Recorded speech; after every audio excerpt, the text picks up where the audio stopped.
Hello, my name is Steven, and I'm going to be making up the linear algebra video. How about we get right into it? First thing we're going to talk about will be linear systems. We've all seen linear systems in our prior algebra classes. If you have two linear equations with two unknowns, basically two lines. I meant to say if you have two linear equations with two unknowns. These are two lines. Now what we want to talk about is how many places can these lines intersect?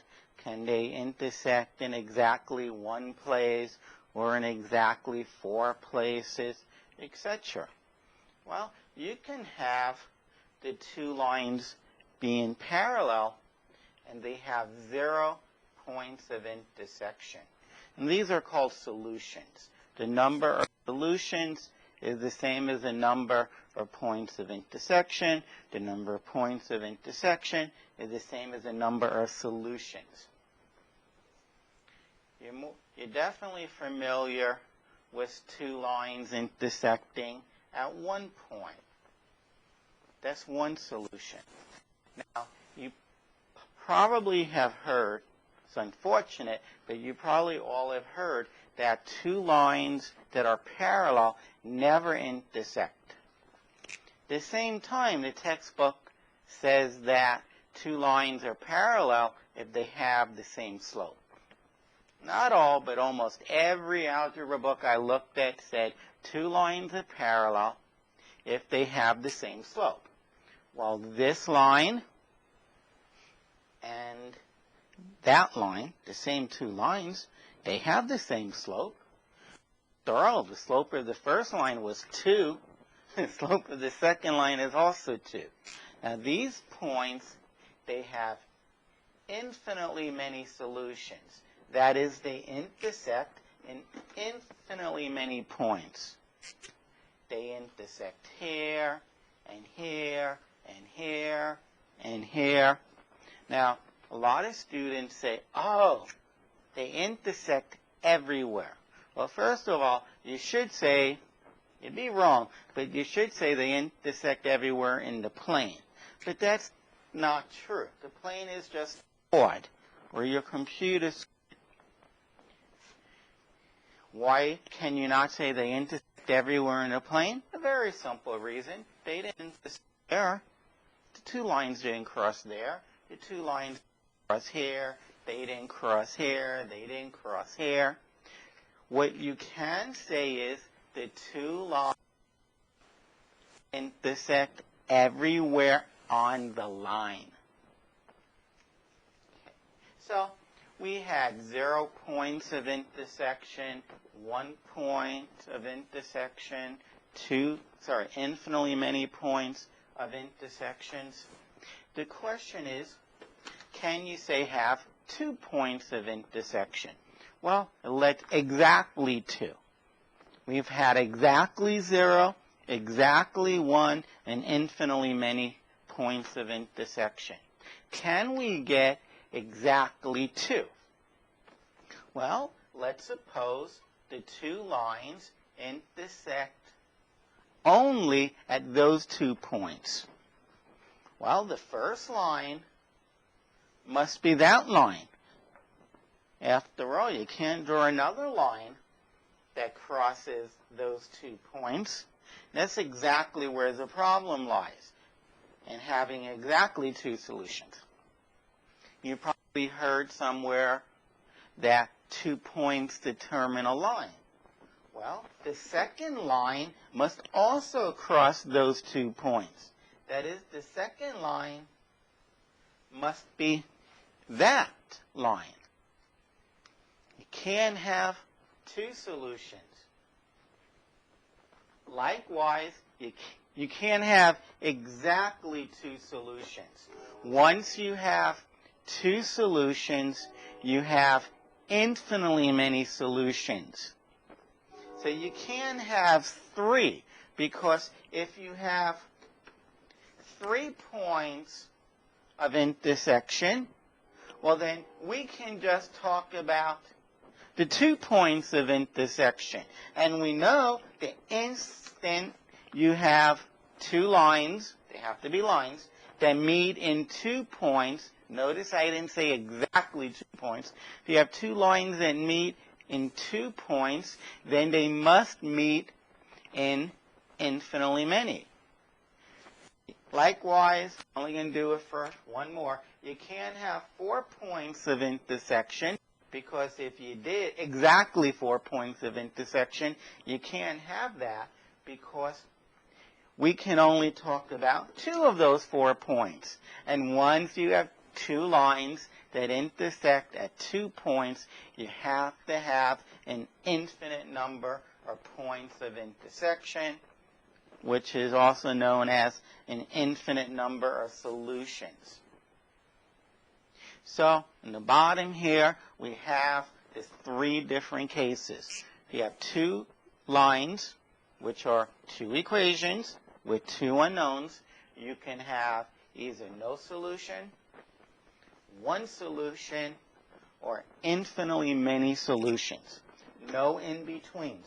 Only one of those 3. So if I write down 2 equations with 2 variables, linear equations, and for this course, equations are always linear.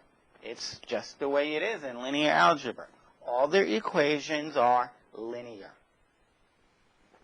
If you have 2 equations, 2 unknowns, either you'll have no solution, 1 solution, or infinitely many.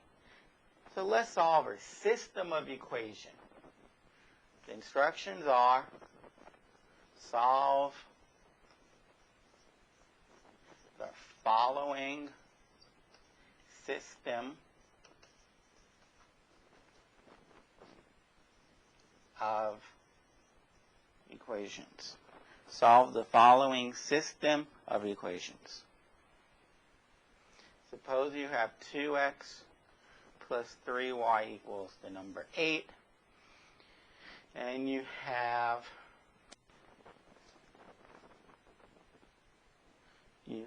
our 4x, let's make that 5x minus 2y is also equal to 8.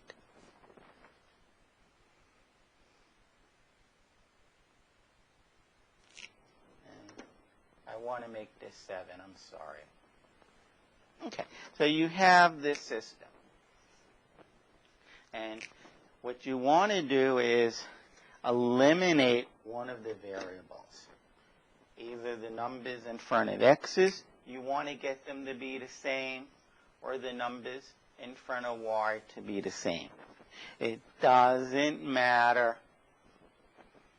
the signs. The signs do not matter. It doesn't matter if this 3 is positive 3 or the 2 is negative 2. Same with the numbers in front of x's. I don't care about the signs. I do care about what the least common multiple is between 2 and 5, the numbers in front of x, and 3 and 2, the numbers in front of y. The first common multiple. Now, if you look at the 2 times table, 2, 4, 6, 8, 10, 12, the 5 table, 5, 10, 15. Well, you can stop there. The first common multiple. These are multiples of 2, the first few. These are the first few multiples of 5. And 10 is the least common multiple. I like to call it the first common multiple. It's 10. Notice none of the numbers are 10. Neither of these numbers are 10. That is, I would have to multiply the 2 by 5. I'd have to multiply equation number 1 by 5, the whole equation by 5, to get 10x, plus other stuff, but in particular 10x. And since 5 is not 10 either, I'd have to multiply the second equation by something. In this case, 2, because 5x times 2 will give me 10x. So just remember, There's two equations we have to change. Now, the first common multiple of 3 and 2 is 6. Here are some multiples of 3. Here are some multiples of 2. And 12 is on both lists. So 12 is a common multiple. Just like 6 is a common multiple. 6 is the least common multiple. 6 is smaller than 12. Again, I prefer to call it the first one. 12 is the second common multiple. 6 is the first. Okay. Now, neither 3 nor 2 are 6. So once again, we'd have to multiply both equations. Now, for example, if the numbers in front of x's were 4 and 8, the first common multiple is 8.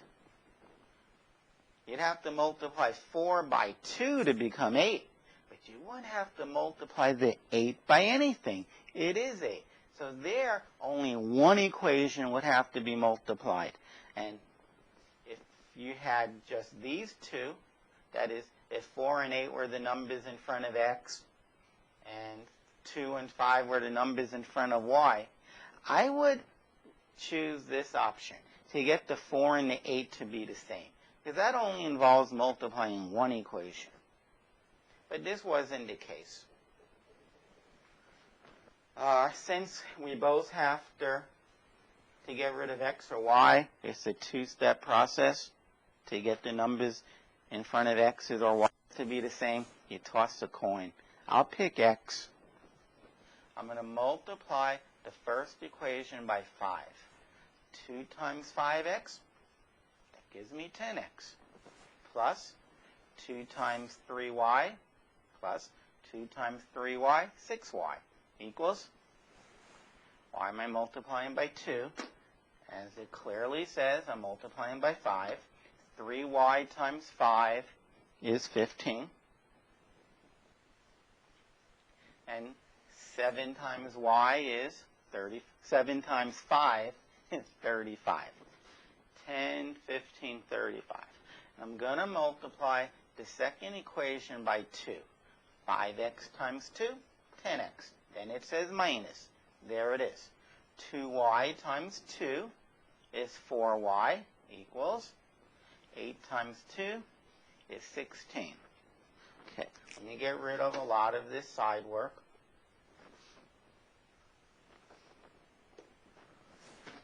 Let me erase it on my physical board.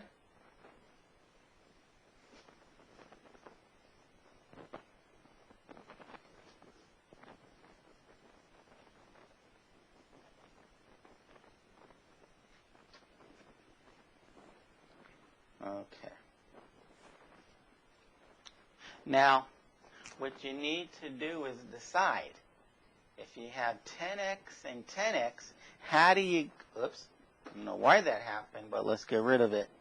You need to decide that if you have 10x and 10x, how you get 0. If you have 10x and 10x, how do you get 0? The answer is you subtract. If two things are exactly alike, like 10x and 10x, and you want to get 0, subtract. I see way too many students suffering on a problem like this. They'll say, okay, let's see. If we're subtracting, we should change it to addition, change the sign of the second number. Now we're in addition. If the signs are different, subtract. 7 minus 7 is 0. Keep the sign of the larger number. Doesn't matter what sign you keep, it's 0. That's too painful. When you subtract, the information you find out is how much bigger one number is than another. Well, -7 and -7, they have no difference. They're the same number. The difference is 0. Everyone will probably agree that x minus x equals 0. Well, nobody says, but, you know, x has to be positive. Nobody ever says that. That is, if you come to know that x is -7, let's not forget that minus sign. You're supposed to get 0. If you subtract the exact same two values, the difference will be 0. Common sense logic. If two quantities are exactly the same, the difference is 0. That is why if we have 10x and 10x, we are going to subtract. It's very important to be able to decide whether to subtract or to add. It's very important. So we are going to subtract. 10x minus 10x by design is 0. Positive 15 or just 15 minus -4. 15 minus -4. Change and change. You get 19. 19y. 35 minus 16 is also 19. Now, I believe that when a student goes to solve a problem, they should use the technique that they are stronger with. Okay? And a lot of you, if not every one of you, at some point in your life, you memorize times tables. I don't know of one person ever to have memorized a division table. There is no reason to convert a multiplication problem to a division problem. For example, if you have 3x is equal to 12, I 100% agree you can divide both sides by 3. So x is equal to this division problem. Me personally, knowing that I'm stronger in multiplication, I would ask myself, 3 times what equals 12? And I would say, oh, 4. In fact, if I don't know this division, I would ask myself, 3 times what equals 12? Answer is 4. But wait a minute. That question was exactly what we started with. 3 times what equals 12? Don't go to your weakest link, division. 19 times what equals 19? 1. Y is the number 1. Do not make it more complicated. Do not make it more complicated. Make it easier. I bet you think this is hard enough as it is. Why make it harder? So y is 1. Now you go back to any equation on the board that has another variable. The only other variable is x and possibly y. I'll go to equation number 1. It has x's and it also has y's. 7. Y is 1. So 3 times 1 is, of course, 3. So 2x, an unknown number, plus 3 is equal to 7. 4 plus 3 is 7. 4 plus 3 is 7. 2x must equal to the number 4. 2 times y equals 4, 2. Now, a lot of you will say, well, my teacher wants to see the work. Well, I just have a few comments there. If your work is to take away 3, and you say that's 0, I'll give you that.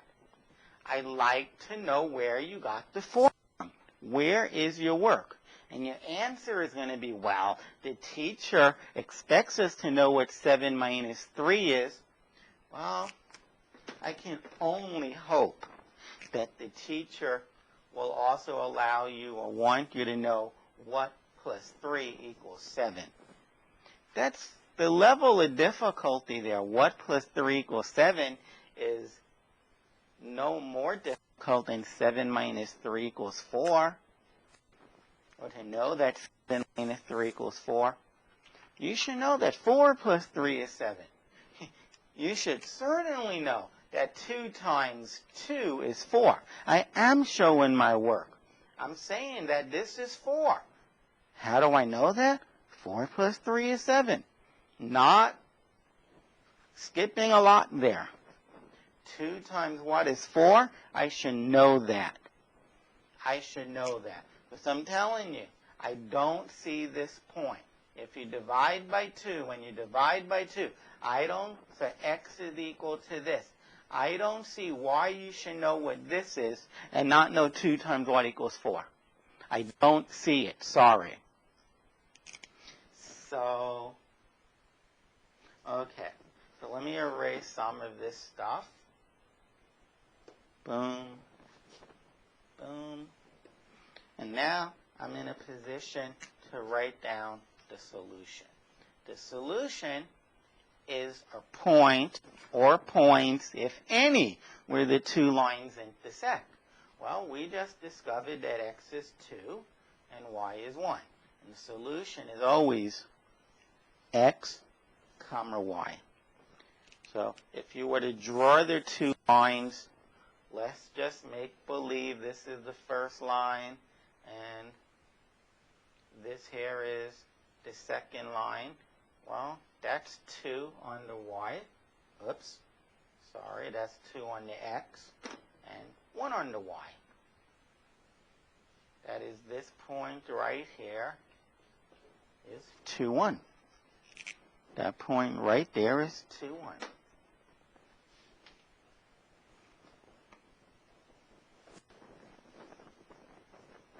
Okay, let's try another one.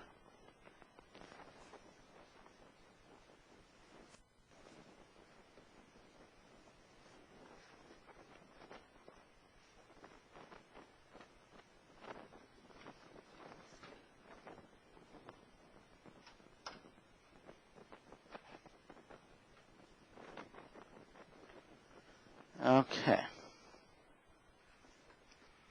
Suppose you have 2x minus 3y equals some number. I'll figure that out in a moment.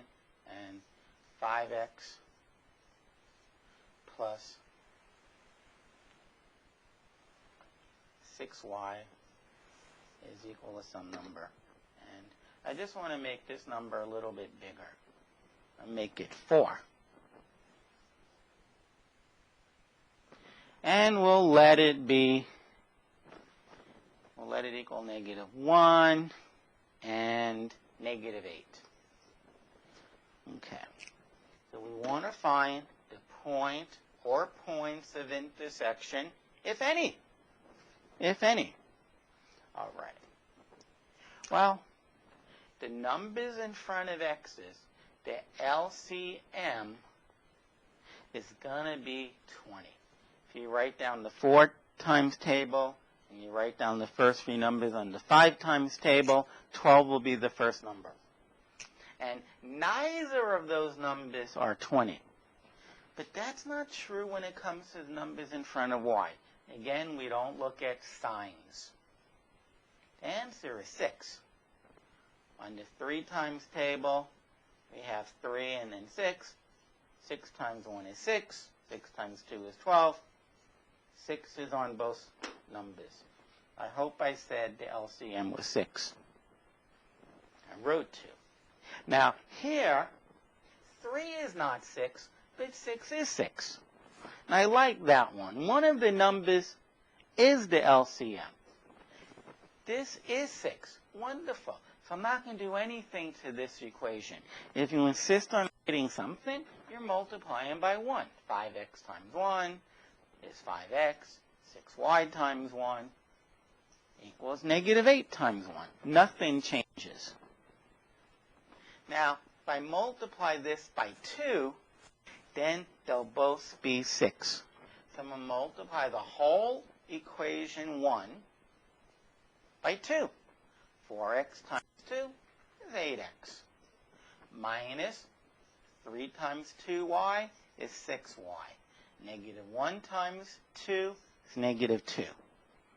Now, they're both numbers in front of the y's are both 6. But one is negative 6, and one is positive 6. You need to remember, if you add two numbers and you get 0, the numbers differ by signs. Just signs. One is negative 6, the other one is positive 6. Or the first one's positive 6, and you are adding negative 6. If both of these numbers are the same, except the signs are different, when you add them, you get 0. I'm starting to panic because it doesn't seem to be working out like I wanted it to work out. So let me just look at this for a moment, please.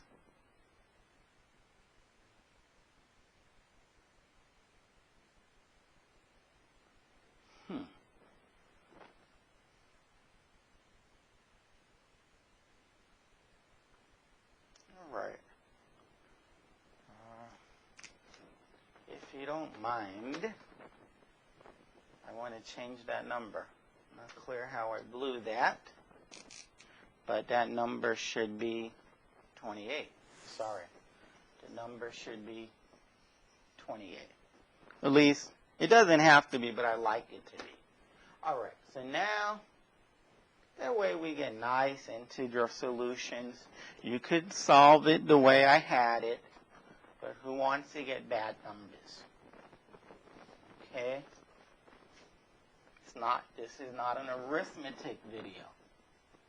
We're going to get fairly nice numbers and just show their techniques. The numbers are less friendly. You may have to add fractions, etc.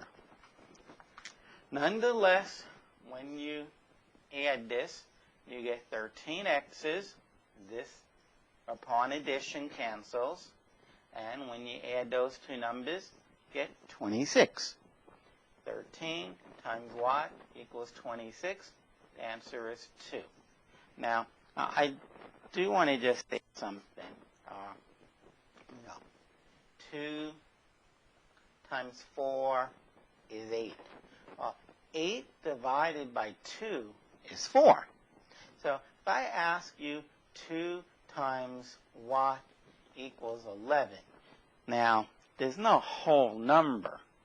So, fine, you can say 11 over 2 equals x. X is 11 over 2. And you should just know this pattern. If 7x is equal to 9, 9 over 7 is x, and that's the answer. It's not an integer. You should first ask yourself, 7 times what equals 9? Not a nice answer. So do 9 over 7 equals x. Okay, so nonetheless, we know x is 2. We know x is the number 2. So we go back to any equation on the board, and there are 4 different equations on the board. There are 5 equations on the board, but one of them is the same. I can call 8x minus 6y equals 2, equation 3. This equation right here is exactly number 2. And actually, here's equation 4, and here's equation 5. An equation has an equal sign. Okay, so I want to find an equation that has y in it. That looks easiest to solve. Personally, I hate that negative 1. So I'm going to go to equation number 2. 5x plus 6y is equal to 28. And x is 2. So that's 10. 5 times 2 is 10. So 10 plus an unknown number, which we're calling 6y, is 28. That unknown number must be 8. And it has nothing to do with 6's or y's. If it said 16y cubed, I would still say 10 plus 18 is 28.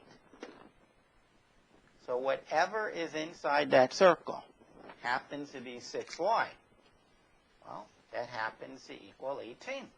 10 plus 18 is 28. I can see that.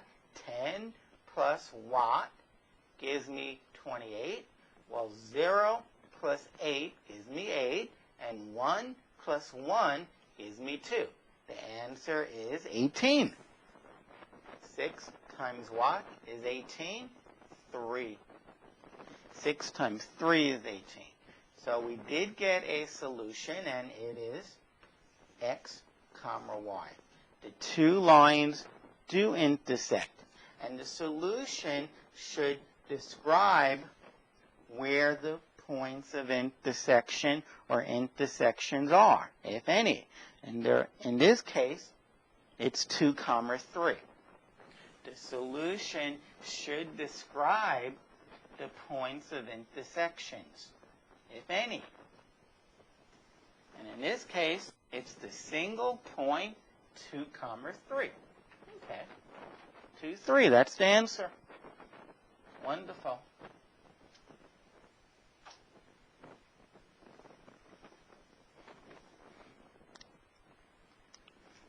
Okay, let us try another problem.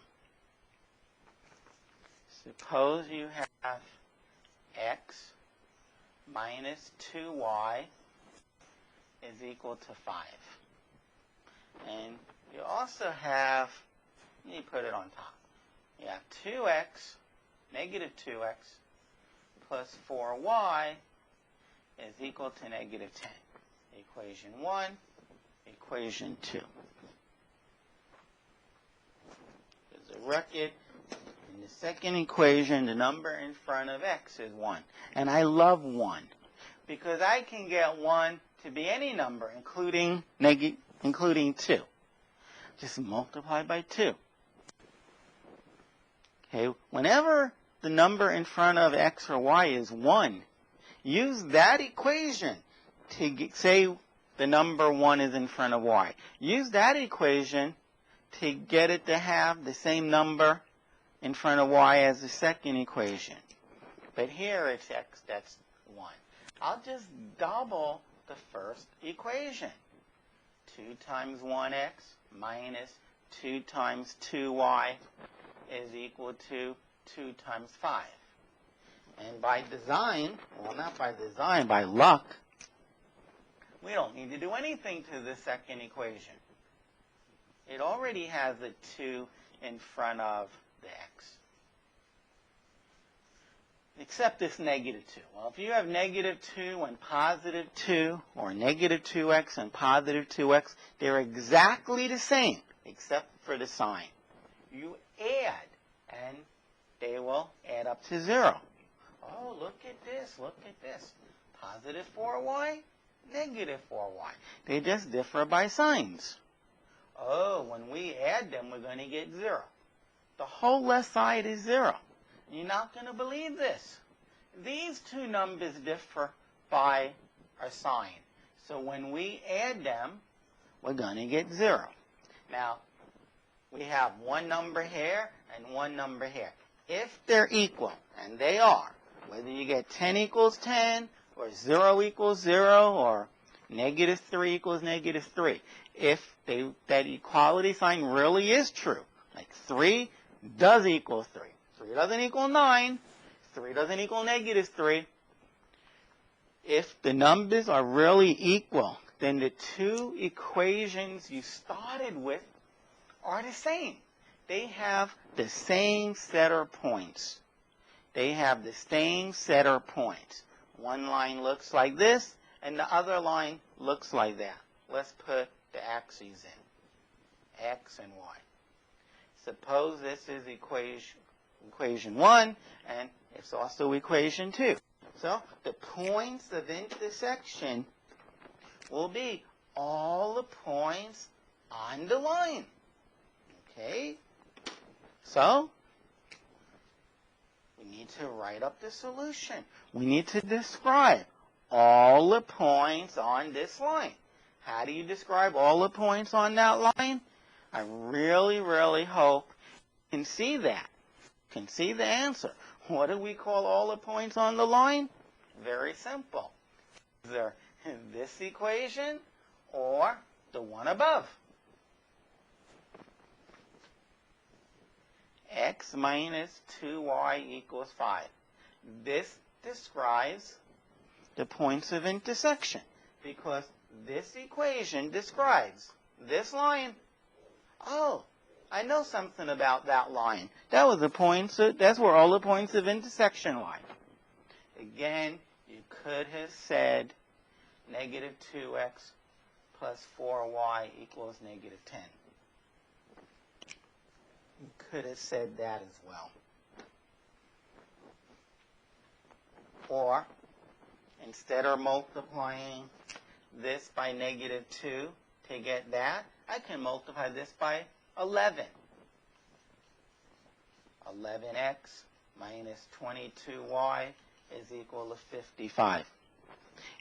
We're going to prove this later on this video, in this segment. If you multiply an equation by any non-zero number, you don't get a different line. It doesn't even have to be a line. If you multiply any equation by a non-zero number, you will get another equation that has the exact same points as the first one. There will be absolutely no difference.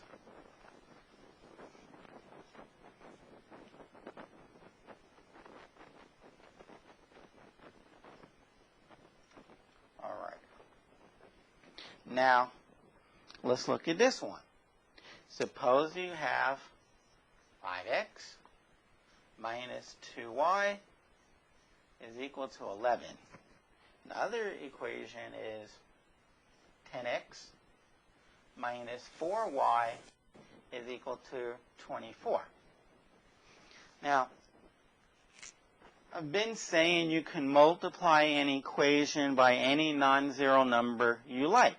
But just remember for a moment, multiplying by half is the same as, you can change multiplication to division as long as you flip over the second number. That is, instead of multiplying by half, you can divide by 2. Instead of multiplying by 2/3, you can divide by the reciprocal. Instead of multiplying by 3, which is the same as multiplying by 3 over 1, you can divide by the reciprocal of 3. That is, multiplication and division, they go hand in hand. If for some unfortunate reason you need to multiply 7 by 3 calculator, but your multiplication button has broken. The multiplication button does not work, and you don't know what 7 times 3 is.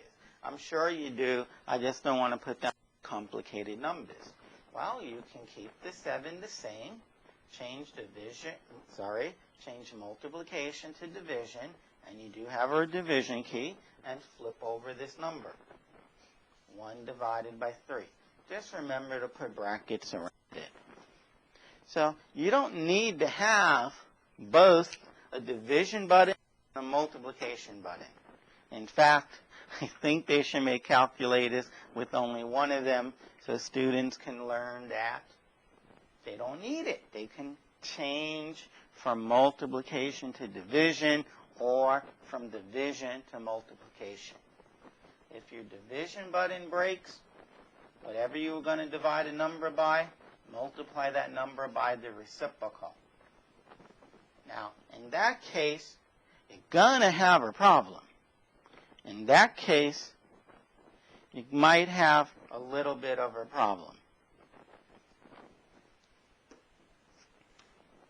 Because when you instead of multiplying by the reciprocal, instead of multiplying by a fraction, you're going to divide, instead of dividing by a fraction, you're going to multiply by the reciprocal of the fraction.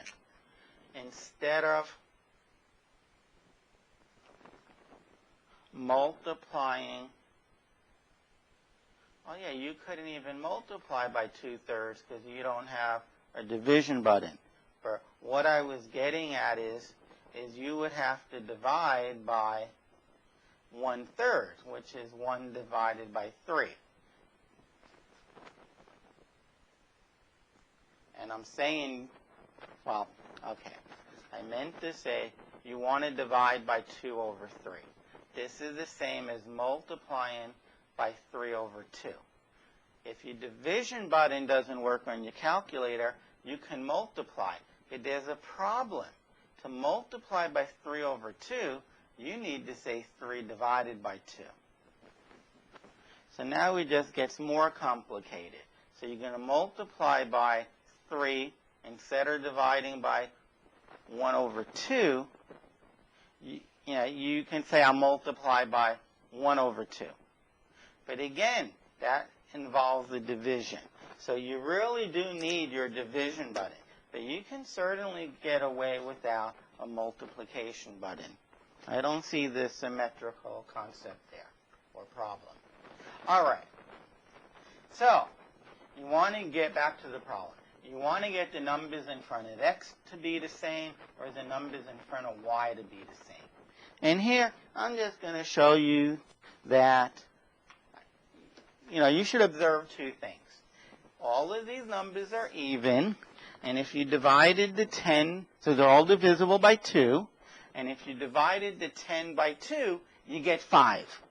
So I won't do anything to the first row.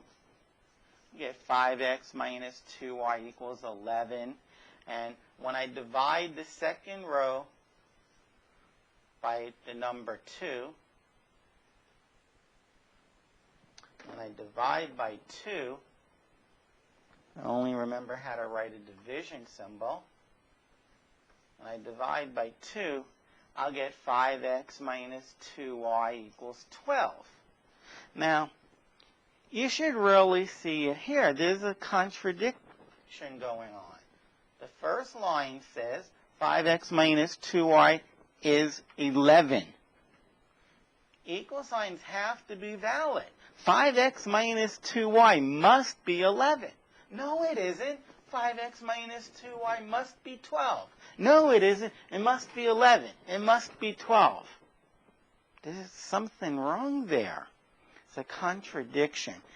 Turns out these lines are parallel but don't meet. Another way of doing it is, we divided the second equation by 2 to get the numbers in front of x to be the same. 5x and 5x. We subtract 0. Oh, look at this. Negative 2y and negative 2y. When we subtract, we also get 0. In fact, these two are exactly the same. So when you subtract them, you're going to get 0. 5x minus 2y and 5x minus 2y are exactly the same. So if you happen to subtract them, you'll get 0. 11 minus 12 is not 0. This equal sign is nonsense. 0 does not equal negative 1. It's not equal. So the solution is no solution. Describe the points of intersection. You can write the empty symbol, or you can write no points of intersection. Don't write contradiction. There is a contradiction, but the contradiction means there's no points of intersection. The solution is to this problem, solve the following system of equations. The solution is the description of the points of intersection. Oh, there are none. Oh, there are no points of intersection. Contradiction? What does that have to do with the number of points of intersection? Okay. So what we've done so far is we looked at examples, 2 examples to be exact, that had 1 point of solution, 1 point of intersection. We looked at 1 example that had an infinite number of points of intersection. And we just did one that had no points of intersection. Okay. Now we are going to up this game. We're going to talk about 3 linear equations in 3 variables. That is, it's going to be a number. The equation will be in the form of a number times x plus a number times y plus a number times z is equal to 0. And whether you can see it or you recall from Calc 3 or some other classes you've taken, this is the equation of our plane. Our plane is like the screen you're looking at. You're looking at some screen, whether it's a television or a computer. Think of this screen, but where this wall goes out forever, and this wall goes out forever, and it goes up, and it goes down. Think of the biggest screen ever. The screen is just huge. That's a plane. That's a plane. And the equation of such an object is a number times x squared plus a number times y plus a number times z is equal to, not 0, I made a mistake there, is equal to some number, like d. Okay, doesn't have to equal 0. Sorry about that. Well, let me first write it, and then I can say that this is the equation of our plane, the general equation of our plane. Now, I'm going to ask the same question. What happens if I draw 3 planes? Well, imagine the floor in a building. This is the first floor. And then right above it, you have the second floor. In fact, I don't see why we can't draw this. Maybe because I can't draw. I'll try to draw it as best as I can. Here is the floor on the first floor of the building, and here is the floor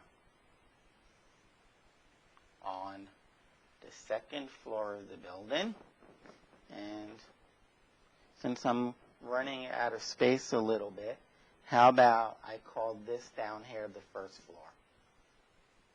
So you have the first floor, the second floor, and the third floor.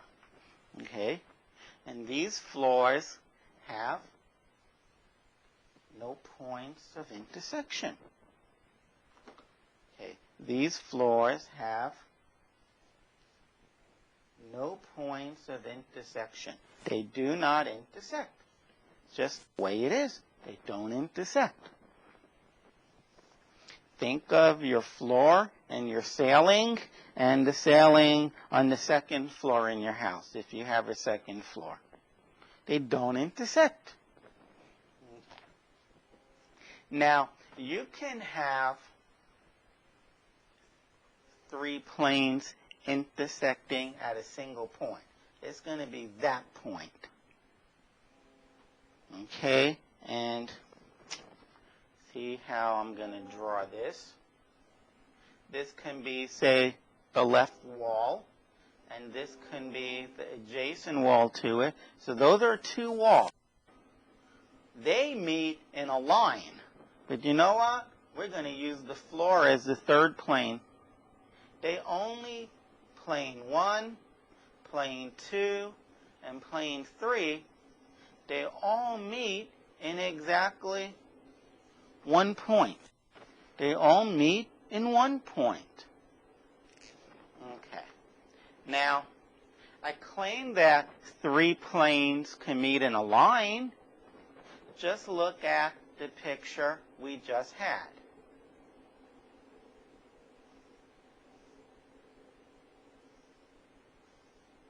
Imagine this is a buck. This is page 99, and this is page 102.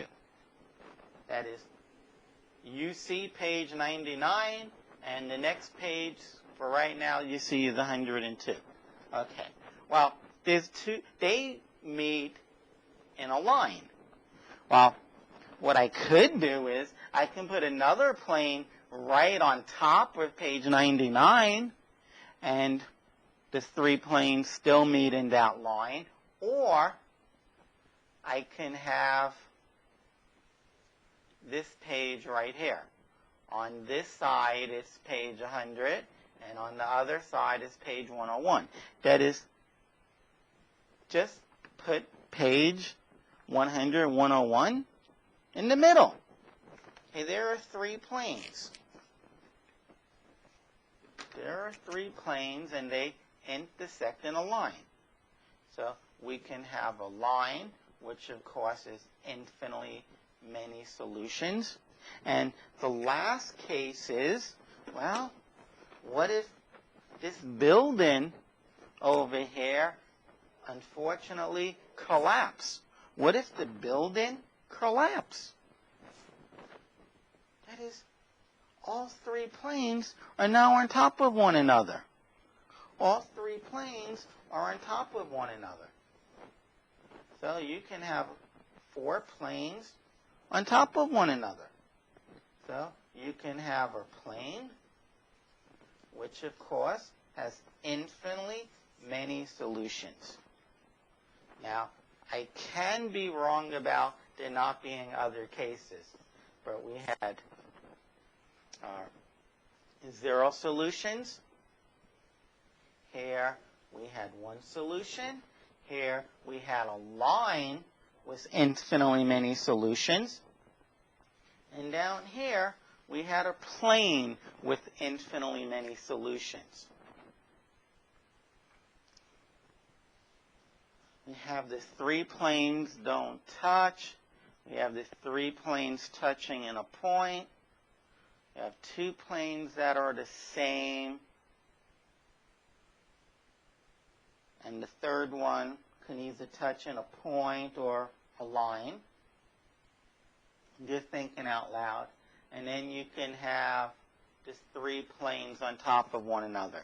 I claim those are the four answers. Is a no solution, one solution, infinitely many solutions, but the points of intersection lie on a line in space in 3D, or you have infinitely many points of intersection. That's with three equations, three planes, and three variables. Three linear equations and three variables. Okay. So I'm going to put up three equations with three unknowns, x, y, and z. I'm going to try to solve this.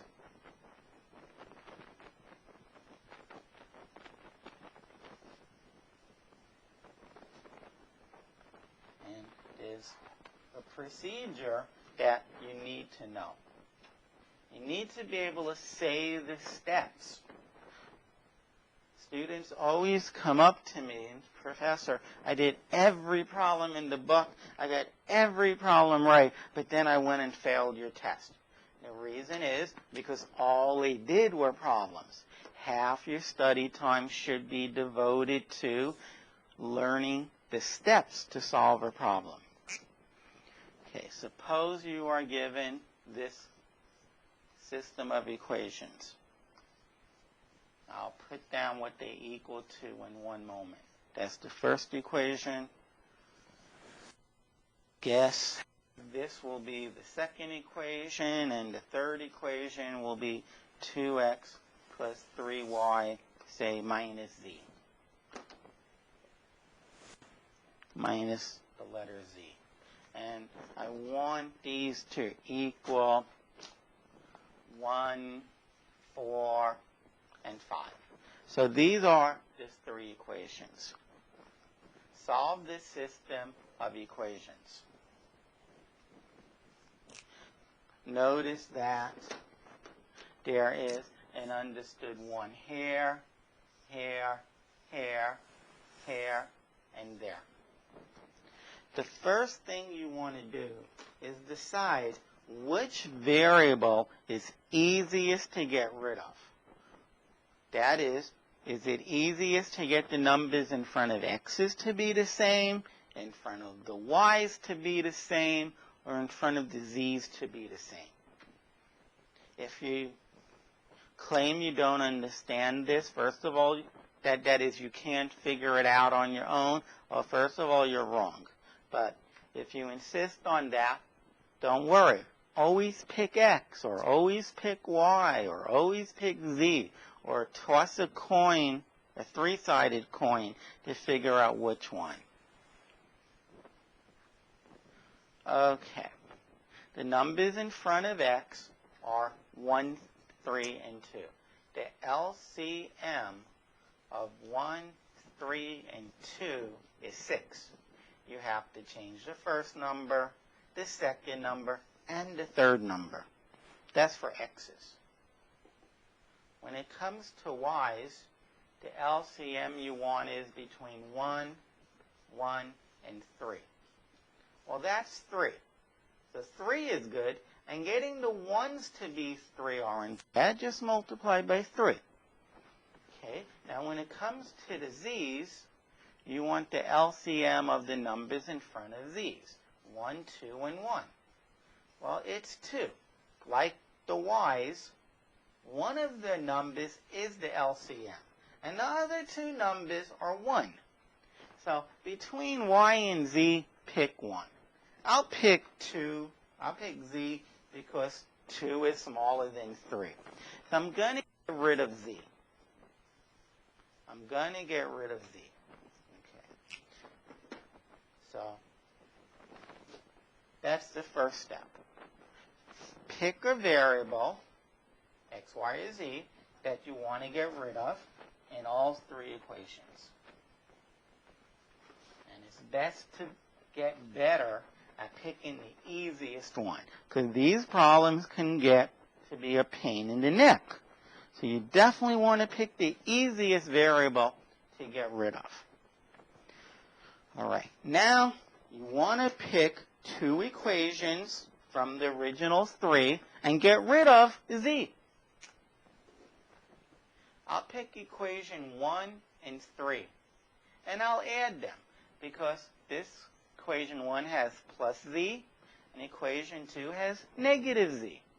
So I have X plus Y plus Z equals 1, 2X plus 3Y minus Z is 5.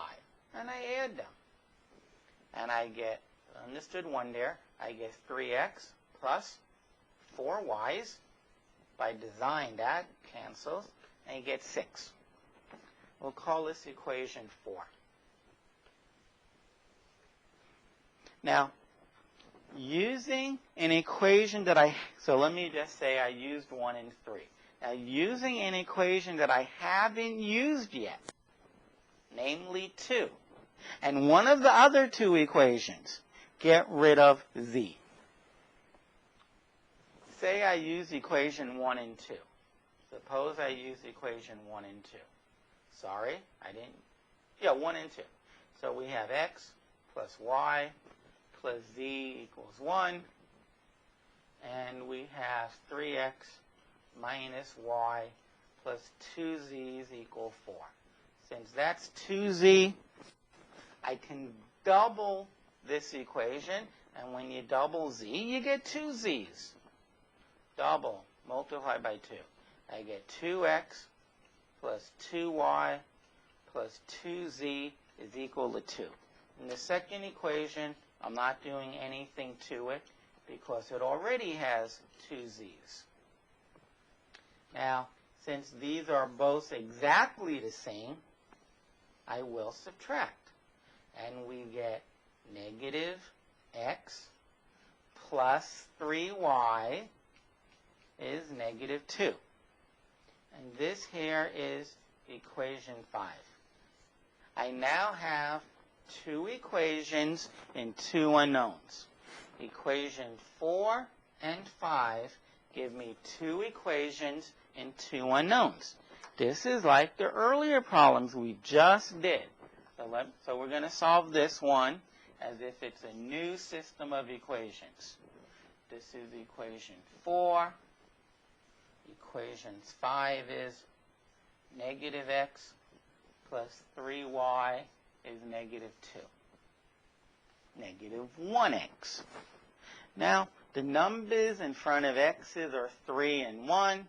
In front of y's, they're not the same. They're 4 and 3. I'd rather get rid of the numbers in front of x.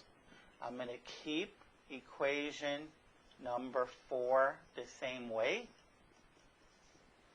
I'm going to multiply it by 1. But equation number 5, I'm going to multiply by 3. Get negative 3x plus 9y equals negative 6. And then I add.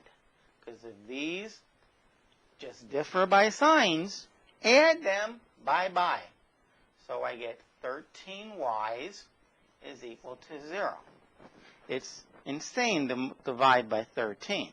13 times 0 is 0. So y is 0. Now, I want to find x. I can use equation 4 or 5. I'll use equation 4.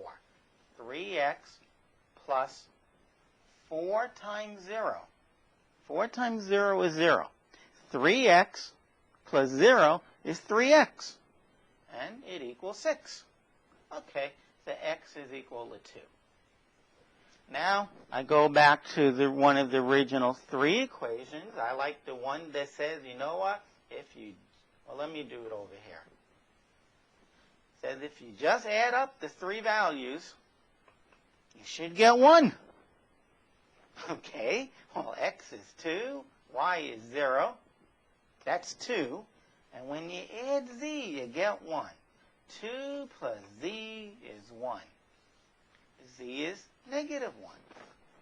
So, the solution is x, which is 2. It says so right here. Y, which is 0. And then good old z, which is negative 1. These 3 planes intersect at a point. And I describe that point. So, I solved this problem. When x is 2 and y is 0 and z is negative 1, this mess will equal 1. This will equal 4. If you double the x and added 3 times the y and took away the z value, you will get 5. That's the only point that works in all 3 equations.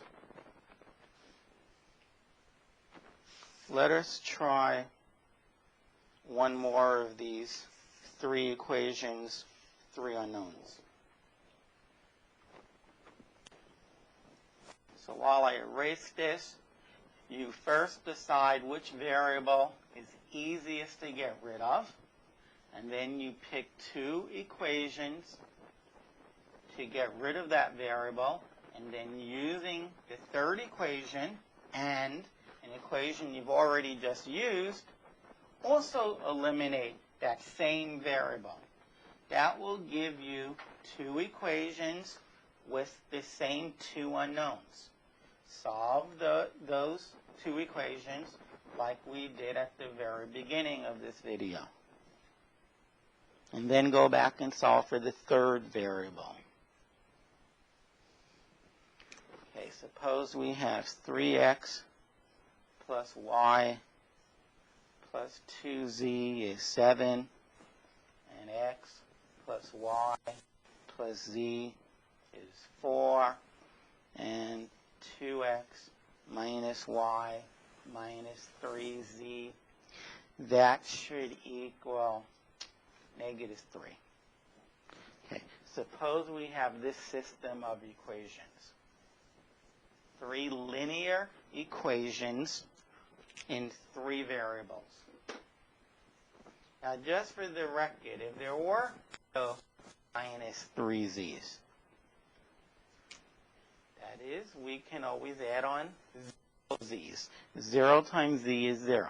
That is, we can think of equation 3 as being in 3 unknowns. Just let one of their unknowns have a 0 coefficient. So, no, I am not saying that it wouldn't be 3 equations in 3 unknowns. Okay, we have a lot of 1's floating around. Let's observe them. I look at the numbers in front of x's. There's 3, 1, and 2. I look at the numbers in front of y's, and I smile. They're all 1s. And I look at the numbers in front of z's, and they're not all 1s, and they're not all the same. I'm going to get rid of y. I'm going to get rid of the variable y. So I pick 2 equations. I'll pick the first and the third equation. Well, if you just add, the y's vanish. I'm just going to do equation 1 plus equation 3. Here is equation 1. Oops, that's a 2. This is equation 1. This here is equation number 2. And since the numbers in front of the y's differ by a sign, I add.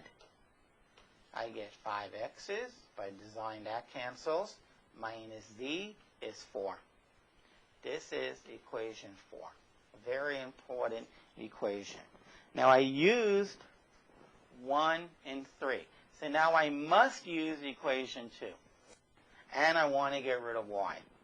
Well, I'll use equation 3 as well. I'll just add them. I'll just add them. 2x minus y minus 3z is negative 3. This is 2 plus 3. Equation 2 plus equation 3. When you add these, you get 3x minus 2z is equal to 1. That will be equation 5. As promised, when you get rid of y's, you will now have 2 equations and 2 variables. That's a brand new problem. 5x minus z is 4. This is equation 4. And equation 5 is 3x minus 2z is equal to 1. Okay. I love that 1 in front of z. If I just double this equation, then I'll have 2z. So I'm going to multiply by 2. This fifth equation I don't have to do anything to. So when I multiply equation 4 by 2, get 10x minus 2z is equal to 8. The second equation I don't do anything to. Now, personally, I figure out what it is. Whether teachers always say to get the same signs in front and then subtract, or to get different signs in front of, in this case, the 2x's and then add, I don't remember. But you know what? You shouldn't be afraid to do either of the two. You should know how to add, you should know how to subtract. Since these are exactly the same, I'm going to subtract. I get 7x's. That wasn't hard. 8 minus 1 is 7. 7 times what is 7? 1. So now I know x. I will pick equation 4 to solve for z, because it's just 1z. 5x minus some number is 4. But x is 1. 5 times 1 is 5. 5 minus what number is 4? 5 minus 1 is 4. That should be 1. Okay, z is 1. Now, go back to the original equations. I love number 2. It tells me when I add up the 3 variables, I get 4. X is 1, y is unknown, z is 1. Equals 4. If I may come here, 1 plus 1 is 2. 2 plus y is 4. 2 plus 2 is 4, so y equals 2. And the solution is x comma y. X is 1, y is right above me, it's 2, and z is also 1. So 1, 2, 1, minus some silly calculation error, 1, 2, 1 is the point of intersection. go home and memorize the steps. I bet you are home. Memorize the steps. You're given 3 equations, 3 unknowns. First, pick a variable to get rid of. Then using 2 equations. You don't have to just add or subtract them. You might need to do 2 times equation 1 and add 4 times equation 3. But nonetheless, I'm using 2 equations, and I got rid of y. I got rid of y. Then using the equation we haven't used yet. We used 1 and 3, so now we have to use 2. Using 2 and 1 other equation. I chose to use 2 and 3. I also got rid of y. This gives me 2 equations and 2 unknowns. I wrote them up here. Solve that. I did. I solved for x. I solved for z.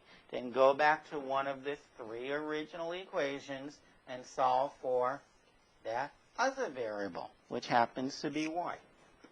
Do not do 50 of these problems. Get them all right, but not memorize the steps. Because when that test comes along, you're going to not know it. Okay, doing problems is not enough. You also have to understand everything you do. This is a linear algebra class. You have to understand everything. If you don't, think about it. Think why it works, why it doesn't work. Okay. Now, at the end of each section, there are some theoretical problems that I'm going to work on.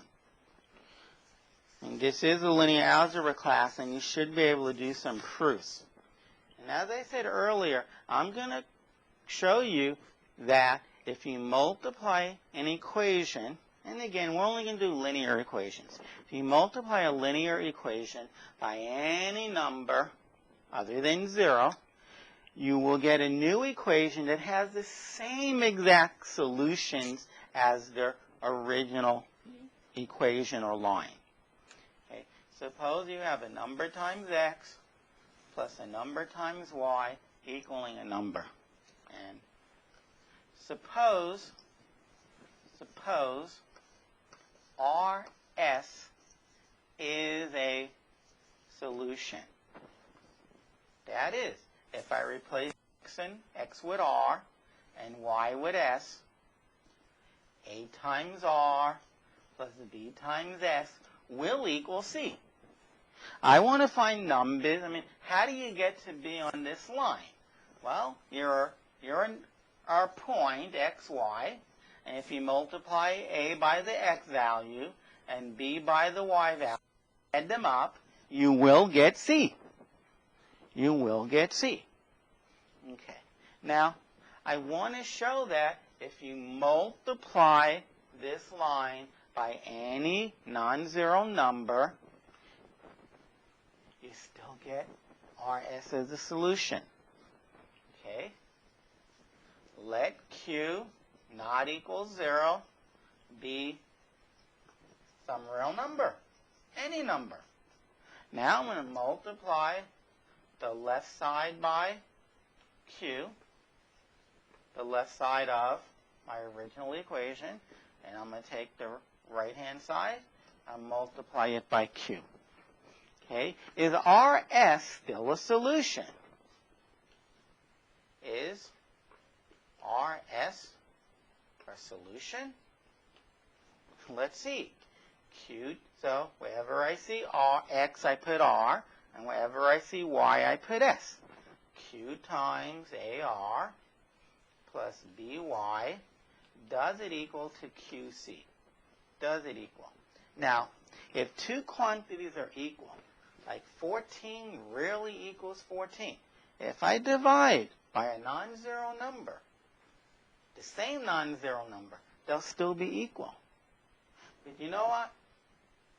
44 does not equal 14. 44 does not equal 14. And you know what? When I divide by the same number, they're not equal still. You're not going to take equal numbers, divide them both by the same amount. It's like you and your classmate takes the number 75, and you each divide them by the same number, and you get different answers. I'm hoping you're going to look at one another and say, one or both of us made a mistake. We can't divide 75 by the same number and get different answers. Likewise, if these two numbers are not equal to one another, and you divide them by the same number, 2, 22, 17, the answers should not be the same anymore. What am I getting at? I'm going to divide both sides by Q. And then I get AR plus BY equals C. And it does equal C. That is, this point is on this equation. Multiplying by Q did not matter. Okay. Now, in theory at least, let me just erase this and then make a little comment. In theory, what that's telling us is that every point, wait for the eraser please, because this is a big comment, a big statement. Every point on that top line is equal to, is on that new equation, the one that we multiplied both sides by Q. Every point on this line is on that line. Okay? And after all, I took a point on equation 1, on line 1, and you know what? It really lied on line 2. It was on line 2. But in theory, line 2 might have more points. It might have more points. And after all, this can be line 1 or graph 1, the graph of this function, and function number 2 can be this line and have other points. Now, there's two ways to argue that. Well, let's just argue it the first way. It can't have other points because it's a line. It can only have points on this line. It's a line. So every point on the bottom one is on the top. If you multiply both equations by the same non-zero number, give you the same exact solutions, the same points. Now, this is important enough where I want to prove it even if they're not lines. Okay? What if it's not a line? I want to convince you that if there's a point down here, then it's also up here. Well, let TU be on equation 2. That is this line. All right. So therefore, Q times AX, but X is T, plus B times U is equal to QC. Here it is. I divide both sides by Q, and I get AT plus BU equals C. That is, if X is T and Y is U, it's on equation 1. So, TU is on equation 1. That is, if you are on equation 2, you are also on equation 1. If you're a point on equation 2, you're a point on equation 1. And this even works if it's not linear. And you really should see this and work it out. It's very important that you see that this is actually true. Because then you're really, really going to be accepting an awful big piece of linear algebra. because we're going to be multiplying equations all the time, and you're not going to be understanding any of it because you don't realize that when you multiply an equation by a non-zero number, the equation still has the same set of solutions. Okay, this finishes the first section.